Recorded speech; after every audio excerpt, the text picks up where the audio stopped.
Hello friends, welcome to crust R S. तो यहाँ पर जो हम सीरीज़ देख रहे थे एमसीक्यूज़ की, उसी को थोड़ा सा मॉडिफाई करते हुए यहाँ पर मैं आपको आज मॉडर्न हिस्ट्री के कुछ क्वेश्चन बताऊंगा। और ये क्वेश्चन एक सेक्शन से संबंधित है, भारत में यूरोपीय आक्रमण। और यूरोपीय आक्रमण में भी मुख्यतः हम आज बात करेंगे पुर्तगाली आक्रमण की। तो हम ये देखेंगे आज की सीरीज़ में कि पुर्तगाली आक्रमण से क्या क्या प्रश्न, संभावित प्रश्न आपके एग्ज़ाम में आ सकते हैं। तो हम कोशिश करेंगे कि 10 प्रश्नों में हम ये सारे पुर्तगाली आक्रमण से संबंधित प्रश्नों को समझ लें। और यहाँ पर जो मैं सीधा आपको प्रश्न लिखूँगा वो एमसीक्यू में भी काम आएगा, और आपके आरएस मेंस की आंसर राइटिंग से भी संबंधित वो प्रश्न आपके काम आएगा। तो यहाँ पे सबसे पहले तो आप ये जान लीजिए एक छोटी सी बात कि अगर ये बहुत ही छोटा प्रश्न है हालांकि, कि अगर आपसे क्रम पूछ लिया जाए, क्रम ये पूछ लिया जाए कि कौन कौन से यूरोपीय देश किस क्रम के अंदर भारत में आए थे, तो ये सिंपल सा इसमें याद रखना कि सबसे पहले आए थे यहाँ पे पुर्तगाली, उसके बाद यहाँ पे आए थे अंग्रेज, उसके बाद आए थे यहाँ पे डच, और उसके बाद आए थे फ्रेंच। तो ये सभी यहाँ पर आए थे। इनके सन भी इम्पोर्टेंट हो जाते हैं क्योंकि ये बहुत ही आसान सा प्रश्न है इस तरह से। तो 1498 में पुर्तगाली आए थे, 1600 में अंग्रेज़ आए थे, 1602 में डच आए थे, और 1664 में फ्रेंच आए थे। तो इस क्रम को ध्यान रखिएगा। अब बात यह है, पहला प्रश्न तो ये हो गया आपका, क्रम बताइए। ये एमसीक्यू में भी पूछा जा सकता है और अन्य तरीक़ों से भी पूछा जा सकता है। अब अगला क्वेश्चन आपका ये बन जाता है कि ये जो यूरोपियन देश भारत में आ रहे थे इसके कारण क्या थे, इनको क्या लाभ हो रहा था भारत आने से। तो पहला प्रश्न तो यह है, यहाँ पर देखिए इसका आंसर इस तरह से लिखेंगे कि इनको क्या लाभ हो रहा था। तो पहली बात कि ये अपने जहाज निर्माण में उस समय सबसे अग्रणी थे, जहाज निर्माण विधा में सबसे अग्रणी थे। तथा वहाँ पे आपको मैं एक बात बताऊं कि जब औद्योगिक क्रांति हो गई थी यूरोप में, तो औद्योगिक क्रांति में क्या होता है कि बहुत सारे उत्पाद मार्केट में आ जाते हैं, और इन उत्पादों को एक मार्केट में नए क्षेत्र की आवश्यकता होती है। जैसे मान लीजिए इंग्लैंड का उदाहरण ले, तो इंग्लैंड में जब औद्योगिक क्रांति हुई तो वहाँ पे खूब प्रोडक्शन हुआ, और वो प्रोडक्शन उनके देश में बिक गया, और एक ऐसी लिमिट आ गई कि उसके बाद प्रोडक्शन उस देश में और नहीं बिक सकता था। जिससे क्या होता है कि प्रोडक्शन रुक जाता है, प्रोडक्शन कम हो जाता है, क्योंकि मांग कम हो जाती है, और मांग के लिए चाहिए आपको नए क्षेत्र, नए बाज़ार। तो यूरोपीय देशों में ये प्रतिस्पर्धा हो गई नए क्षेत्रों को ढूंढने की। तो ये भी एक कारण था। दूसरा एक कारण था कि यहाँ पर जो भारतीय मसाले, ये जो फ़ायदे हैं ये इनको आने के बाद पता चले। भारतीय मसाले, मूल्यवान पत्थर, और यहाँ का सिल्क, यहाँ का रेशम, ये भी इनके लिए एक आकर्षक चीज़ था कि ये सभी भारत में आए। और इन सब के पीछे एक ही कारण था कि भारत एक बाज़ार तो था ही, साथ में यहाँ पे लोगों की खरीदने की या क्रय शक्ति भी अधिक थी, क्योंकि यहाँ पे लोगों के पास बहुत अधिक पैसा था। तो ये सब कारण थे जिसके कारण से ये यूरोपीय देश भारत में आ रहे थे। तो ये प्रश्न आपका एमसीक्यू के लिए भी हो गया, और 2 नंबर और 5 नंबर का प्रश्न भी इसी तरह से पूछा जा सकता है। फिर इसके बाद हम आगे बात करें कि वास्को डी गामा से शुरू करें, तो वास्को डी गामा से क्या क्या प्रश्न पूछे जा सकते हैं। तो देखिए, वास्को डी गामा आपको पता है कि पहला पुर्तगाली था जो भारत में आया था। अब यहाँ पर ये जब भारत में आए थे तो इनके द्वारा क्या क्या किया गया। तो देखिए, पहला प्रश्न आ जाता है ये कहाँ पर आए। तो ये पहुँचे थे कलिकट, और कलिकट पहुंचने का मार्ग क्या था कि आपको मैं यहाँ पे अगर वर्ल्ड मैप में थोड़ा सा हिस्सा बताऊं कि यहाँ तो है यूरोप, और यहाँ इस तरह से है अफ्रीका, और इधर है भारत, और यहाँ पर इस दक्षिणी भाग को कहा जाता है Cape of Good Hope. Cape of Good Hope. तो जब पुर्तगाल यहाँ पे है तो यूरोपीय जब आते थे तो उनको अफ्रीका का चक्कर लगाना पड़ता था, और तो यहाँ पर इस अफ्रीका महाद्वीप के दक्षिणी हिस्से में जब इन्हें कुछ और दिखाई नहीं देता था तो यहाँ पर ये रेस्ट के लिए रुकते थे और उसके बाद ये इंडिया पहुँचते थे। तो इस मार्ग से आया वास्को डी गामा भी, और ये सबसे पहले पहुँचा कलिकट, जहाँ पे यहाँ पर इनका स्वागत किया गया कलिकट के शासक जिनका नाम था ज़ेमुरिन द्वारा। तो ये छोटे छोटे प्रश्न हैं, पूछे जा सकते हैं। हाँ, फिर इसके बाद आता है कि इन्होंने ये जो पहली जर्नी करी, ये तो आपको सबको पता है कि 1498 में करी, तो ये तो कॉमन बात हो गई। दूसरी बार पूछ सकते हैं कि दूसरी बार वास्को डी गामा कब आए, तो उसके 4 साल बाद 1502 में वास्को डी गामा वापस इंडिया में आते हैं, और यहाँ पर वो अब अपने ट्रेडिंग स्टेशन स्थापित करते हैं जहाँ से वो व्यापार कर सके, और वहीं पे वो किलाबंदी भी शुरू करते हैं, मतलब वहाँ पे उनकी सुरक्षा भी शुरू करते हैं। और कहाँ कहाँ पे इन्होंने अपने कहते हैं ना व्यापारिक केंद्र या व्यापारिक कोठियाँ या ट्रेडिंग स्टेशन खोले, तो व्यापारिक केंद्र इन्होंने खोले, वो जगह है, ध्यान रखिएगा, कलिकट तो है ही, साथ में कोची, और इसके अलावा एन्नोर। तो यहाँ पर इन्होंने अपने ट्रेडिंग स्टेशन खोले। तो वास्को डी गामा से यही प्रश्न पूछे जा सकते हैं एमसीक्यू टाइप में। चलिए अब अगली बात करते हैं। अगले पुर्तगाली की जो वास्को डी गामा के बाद आए, और इनका नाम था पेड्रो अल्वारेज काब्रेल। अब देखिए नाम थोड़ा उटपटांग है, पर इनके द्वारा किया गया काम के हिसाब से इनकी वैल्यू होगी एग्ज़ाम में कि क्या प्रश्न पूछा जाएगा। Pedro Alvares Cabral. तो इन्होंने क्या काम किया यहाँ पर आकर देख लीजिए कि वहाँ पे जब हमने वास्को डी गामा की बात करी तो उन्होंने तो वहाँ पर व्यापारिक केंद्र स्थापित किया था, पर इन्होंने, अगर देखिए अब दोनों प्रश्नों में समझे अंतर समझिएगा, इन्होंने वहाँ पर फर्स्ट फैक्ट्री की स्थापना की थी। ठीक है, फ़र्क होता है ट्रेडिंग स्टेशन और फैक्ट्री में, तो इसमें कन्फ्यूज़न हो सकता है, तो कन्फ्यूज़न मत रखिएगा। और इन्होंने 1500 में यहाँ पर फर्स्ट फैक्ट्री स्थापित की थी। स्थान वही है आपका कलिकट,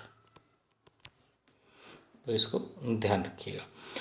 तो इसलिए इनका नाम इम्पोर्टेंट हो जाता है, क्योंकि ज़्यादातर कन्फ्यूज़न क्या होगा कि फर्स्ट फैक्ट्री भी शायद वास्को डी गामा ने ही स्थापित की हो। और इन्होंने क्या किया था दूसरा काम, कि जो यूरोपीय क्षेत्र था उसको सीमांकित किया था। यूरोपीय क्षेत्र मतलब इन पुर्तगालियों का जो क्षेत्र था उसे ये सीमांकित करने लग गए थे। तो ये दो इम्पोर्टेंट काम किए थे, इसलिए नाम इनका इम्पोर्टेंट है, ध्यान रखिएगा, पेड्रो अल्वारेज काब्रेल।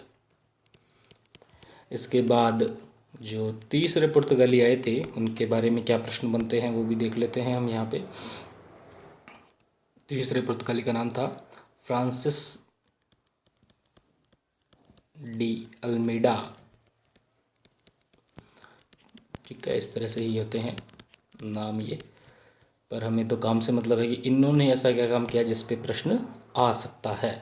तो देखिए यहाँ पे बहुत सारे प्रश्न बनते हैं फ्रांसिस डी अल्मेडा में, कि पहली बात तो ये पूछा जा सकता है कि पहले पुर्तगाली गवर्नर इंडिया में कौन थे, तो यही थे फर्स्ट पुर्तगाली गवर्नर इन इंडिया। तो पहली इम्पोर्टेंट बात तो इनकी यही हो गई। दूसरी बात, ब्लू वाटर पॉलिसी क्या होती है? ब्लू वाटर पॉलिसी क्या होती है, या इसका दूसरा नाम है कार्टेज सिस्टम। कार्टेज सिस्टम, तो ये क्या होता है और किन्होंने शुरू किया भारत में, तो ये भी बहुत इंपॉर्टेंट प्रश्न बनता है इन पे। तो इन्हीं का नाम आता है इसमें, फ्रांसिस डी अल्मेडा में। तो इन्होंने क्या किया था कार्टेज सिस्टम में, ये एक ब्लू वाटर पॉलिसी या कार्टेज सिस्टम एक लाइसेंस होता है जो कि इनको दिया जाता था पुर्तगालियों को, ताकि ये एक नेवल ट्रेड कर सके, मतलब सामुद्रिक व्यापार कर सके, इनके देश के द्वारा ले लाइसेंस जारी किया जाता था। और इसके द्वारा साम्राज्य विस्तार की नीति को ही कहा गया था ब्लू वाटर पॉलिसी। ठीक है, तो इसमें ये ध्यान रखिएगा, ये नेवल ट्रेड लाइसेंस था, नेवल ट्रेड लाइसेंस। तो यहाँ से ये दो प्रश्न इम्पोर्टेंट हो जाते हैं। तो अब हम अगली बात पे आते हैं, और अगली बात है हमारे पास, सिर्फ इम्पोर्टेंट बात कर रहे हैं तो यहाँ पे चौथे पुर्तगाली की बात करते हैं, अल्फांसो डी एल्बुर्क। अब यहाँ से इनसे क्या प्रश्न पूछे जा सकते हैं अल्फांसो डी एल्बुर्क से, तो उसे ध्यान में रखिएगा। पहली बात, इन्हें पुर्तगाली साम्राज्य का संस्थापक कहा जाता है। सबसे इम्पोर्टेंट बात, ये एमसीक्यू प्रश्न बनता है यहाँ पर कि ये पुर्तगाली साम्राज्य के संस्थापक हैं। देखिए आता कौन है पहले, पर साम्राज्य का संस्थापना का श्रेय इनको हो जाता है, तो इन्हीं का नाम आता है। अब इनको ऐसा क्यों कहा जाता है, क्योंकि यहाँ पर इन्होंने अपनी शक्ति को स्थापित किया था। इन्होंने क्या किया शक्ति स्थापना के लिए, ऐसा क्यों कहा गया कि संस्थापक हैं? इन्होंने दो महत्वपूर्ण काम किए। सबसे पहली बात तो गोवा को अपने अधिकार में ले लिया, जो कि पहले बीजापुर के पास था। तो पहला तो यहाँ पे इन्होंने यह सिद्ध किया गोवा को हाथ में लेके। दूसरा इन्होंने क्या किया, भटकल क्षेत्र को भी अपने पास में लिया, जो उस समय राजा कृष्णदेव राय के पास था। तो ये दो काम किए, तो इससे क्या हुआ, पुर्तगाली शक्ति का यहाँ पे वर्चस्व स्थापित हो गया। तो इसलिए इन्हें संस्थापक कहा जाता है। तो ये बात हो गई पहली इम्पोर्टेंट आपकी। दूसरी, यहाँ के लोकल लोगों से, यहाँ के जो ओरिजिनल लोग हैं जिन्हें नेटिव पीपल कहते हैं, जो यहीं जन्मे हैं, तो नेटिव लोगों से विवाह करने की प्रथा भी इन्होंने ही शुरू की। देखिए ये सभी साम्राज्य स्थापना के अंग होते हैं। जिस तरह से अकबर ने भी विवाह प्रथा के द्वारा राजपूतों से संबंध बनाए थे, तो वैसे ही पुर्तगाली भी यहाँ पे जो ओरिजिनल था लोगों का, उन लोगों से विवाह करने लगे, ताकि इनकी शक्ति स्थापित हो जाए और इन्हें लोग बाहर का ना माने। ठीक है, इनके खिलाफ जो विद्रोह है वो कम हो जाए। तो इन्होंने ही ये पॉलिसी शुरू करी। तो ये प्रश्न भी यहाँ पे आता है। और सबसे इम्पोर्टेंट बात आती है, इन्होंने, अल्बुर्क ने इनके क्षेत्र में सती प्रथा को बैन किया। जो जो इनका अधिकार क्षेत्र था वहाँ पे सती प्रथा पे इन्होंने रोक लगाई, और ये सारे काम इनको एज ए संस्थापक की मान्यता देते हैं। फिर अंतिम बात करते हैं हम यहाँ पे, जो पांचवें पुर्तगाली आए थे उनकी, और उनका नाम है यहाँ नीनो डी कुना। अब देखिए यहाँ पर कोई भी हमने एक्स्ट्रा बात नहीं की है, सभी सिलेबस से, और सारी बातें सिर्फ मोस्ट इम्पोर्टेंट बातें हैं। तो नीनो दी कुना आए थे, तो इन्होंने क्या किया, इनके द्वारा किए गए महत्वपूर्ण कार्यों को देख लेते हैं हम यहाँ पर। पहला काम तो इन्होंने किया कि जो राजधानी कोचीन बन रखी थी, पुर्तगालियों की राजधानी जो कोचीन थी, उसे इन्होंने शिफ्ट किया, और उसे शिफ्ट करके ये गोवा में ले गए। और ये घटनाक्रम हुआ 1530। तो लास्ट तक आपको पता है कि पुर्तगालियों ने गोवा को नहीं छोड़ा था। सबसे लास्ट में 1961 में गोवा को आज़ादी मिली थी। देखिए सबसे पहले आए हैं, गोवा को राजधानी बनाया है, और उसके बाद गोवा को सबसे अंत में छोड़ा है। इसलिए ये बात इम्पोर्टेंट हो जाती है, इसलिए इसका नाम भी इम्पोर्टेंट हो जाता है। और इसके अलावा इन्होंने क्या क्या किया कि इनके अलावा जो दमन और दीव में दीव है, उसको भी इनके अधिकार क्षेत्र में ले लिया गया। और इसके बाद इन्होंने अपनी जो पुर्तगालियों की सीमा थी उसको आगे बढ़ाया, और इसे बढ़ाकर ये ईस्टर्न कोस्ट तक ले गए। तो देखिए भारत का अगर ये मैप है तो ये आपको पता है, ये पश्चिमी तट है, यहाँ पे अभी इनका काम चल रहा है, कलिकट, कोचीन, गोवा, दीव। तो यहाँ से शिफ्ट करके ये ईस्टर्न घाट तक अपना साम्राज्य को ले गए। तो ये सब बातें थी पुर्तगालियों की, जो इन्होंने यहाँ पर बदलाव किए। अब उसके बाद इनसे संबंधित और क्या प्रश्न आ सकते हैं, तो इनसे पूछ ले कि इनकी धार्मिक रणनीति कैसी थी। अगर ये एमसीक्यू में आपसे पूछ लिया जाए कि पुर्तगालियों की धार्मिक रणनीति किस तरह से थी, तो देखिए इनकी जो धार्मिक रणनीति थी वो विरोध की ही थी। ये सभी को क्रिश्चियन बनाना चाहते थे। तो सबसे पहले जब इन्होंने मुस्लिमों का विरोध किया था और बाद में हिंदू धर्म का भी विरोध इन्होंने किया था, और उन्होंने कोशिश की थी कि अकबर भी क्रिश्चियन बन जाए। इसके लिए इन्होंने यहाँ पर कई ईसाई पादरियों को भेजा था। फिर इसके बाद हमारा प्रश्न आता है कि ये नष्ट क्यों हो गए, पुर्तगाली सिमट क्यों गए, ख़त्म क्यों हो गए। तो इसके भी कई कारण हैं इनके समाप्ति के। तो इनके पुर्तगाली साम्राज्य समाप्ति के कारण, तो देखिए सबसे पहले आप ध्यान रखिएगा कि सबसे पहले कंपटीशन जब बढ़ जाता है तब राज्य समाप्ति की ओर जाने लग जाता है। और इसी यहाँ भी ऐसा ही हुआ। यहाँ पर क्या हुआ था कि इन अन्य यूरोपीय देशों को पता लगा कि भारत में इस तरह से लाभ लिया जा रहा है पुर्तगालियों के द्वारा। तो अंग्रेज और डच सक्रिय हो गए थे और अपनी बेहतर रणनीति के कारण ये आगे निकल गए। तो अंग्रेज और डच का यहाँ पे उदय हो गया था। दूसरा, यहाँ पे वही इनका जो सिस्टम था उसमें एकमात्र यही होने के कारण यहाँ पर भ्रष्टाचार बहुत अधिक फैल गया था इनके सिस्टम में, जहाँ पे इनको अपनी सेल्फिशनेस ज़्यादा प्रायोरिटी देने लगे थे अपने साम्राज्य की तुलना में। अगली बात है कि इनका जो देश था यूरोप, वहाँ पे कई पावरफुल डायनेस्टी, कई राजवंश वहीं पर उदय होने लग गए थे, जैसे पर्शिया, नॉर्थ इंडिया में। तो और इस समय भारत में बात करें तो भारत में मराठाओं का उदय भी होने लग गया था, जो इनको कड़ी टक्कर दे रहा था। तो इसलिए भी इनका क्षेत्र सिमट गया है। तो ये इनके कारण थे पतन के। अब बात अगली लास्ट आती है कि इनका क्या योगदान है, इनका योगदान क्या है। फिर पुर्तगालियों का पूरा टॉपिक कंप्लीट हो जाएगा आपका। तो देखिए योगदान के बारे में ध्यान रखिएगा कि इन्होंने सबसे पहले जो नेवल पावर होती है उसका जो कंसेप्ट है वो पूरे विश्व में दिया। नेवल पावर मतलब सामुद्रिक व्यापार करने की एक शक्ति, सामुद्रिक सेना की शक्ति। तो इन्होंने ही सबसे पहले बताया कि नेवल पावर कितनी इम्पोर्टेंट होती है। और ये जो इनके जहाज़ होते थे, तो शुरू में भी हमने बात की थी कि ये जहाज़ निर्माण विधा में काफ़ी अच्छे थे, कुशल थे। जो इनके जहाज़ होते थे, वो जो जहाज़ थे वो कई स्टोरी के होते थे, मतलब उस जहाज़ पे भी कई मंजिलें होती थी। तो उन्होंने ही ये बनाए थे। तो वहीं से ये कंसेप्ट आए हैं कई मंजिल वाले जहाज़ों का निर्माण। और जब भी कोई विदेशी यहाँ आता है तो वो वहाँ की आर्ट भी लाता है, तो यूरोपियन आर्ट भी ये यहाँ पर लेकर आए। इसके अलावा इन्होंने ऑर्गेनाइजेशन सिस्टम बताया भारत को कि किस तरह से ऑर्गेनाइज किया जाता है। और इसके अलावा ये अच्छे टीचर्स भी थे और ये अच्छे आर्टिजियन भी थे, मतलब आर्टिस्ट भी थे। कोई पेंटर था, कोई कार्वर था, कोई स्कल्पचर था।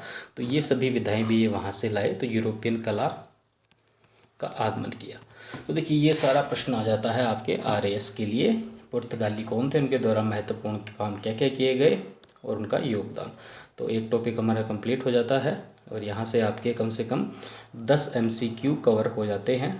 10 MCQ को वापस देख लेते हैं। सबसे पहले इनका आपसे क्रम पूछा जा सकता है।